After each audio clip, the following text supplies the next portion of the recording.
கர்த்தருடைய பரிசுத்த நாமத்துக்கு ஸ்தோத்திரமும் துதியும் கனமும் மகிமையும் எப்போதும் உண்டாகட்டும். இந்த நல்ல நாளை காண செய்த தேவாதி தேவனுக்கு கொடான கோடி ஸ்தோத்திரம். கர்த்தரின் மகிமை ஆத்தும ஆதாயம் சுவிசேஷ ஊழியத்தின் சார்பாக இன்றைய நாளுக்கான சில நிமிட தேவ செய்தியை கேளுங்கள்.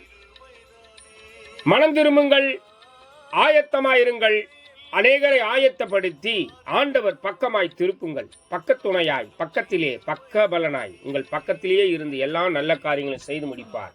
ஆமென். விசேஷமாக சங்கீதம் 34 சங்கீதம் 7 வசனத்தில் எழுதியிருக்கிறது, கர்த்தருடைய தூதன் அவருக்கு பயந்தவர்களை சூழ பாளையம் இறங்கி அவர்களை விடுவிக்கிறார்.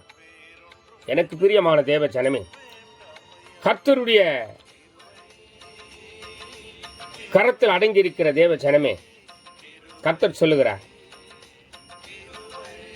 எனக்கு பயந்தவர்களை ஒருபோதும் வெட்கப்பட விட மாட்டேன், எனக்கு பயந்து நடுங்கிறவர்களை நோக்கி பார்ப்பேன் என்று சொன்னார்.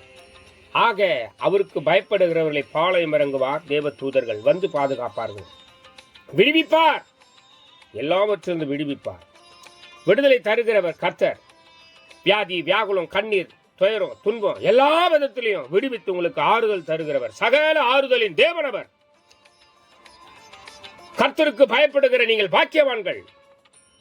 கர்த்தர் இரக்கம் உள்ளவரும் மன உருக்கம் உள்ளவரும் தீங்குக்கு மனஸ்தாபப்படுகிற நல்ல தெய்வத்தை நீங்க ஆராதிக்கிறீங்க, அவருக்கு பயந்து நடக்கிறீங்க. ஆக எது குறித்தும் கலங்காதிருங்கள், பயப்படாதிருங்கள். கர்த்தர் உங்களோடு கூட இருப்பார். கர்த்தருக்கு பயப்படுகளுடைய எல்லா மகிமை அவர்களை சூழ்ந்து கொள்ளும். கர்த்தருக்கு பயப்படுகிறவர்களுக்கு.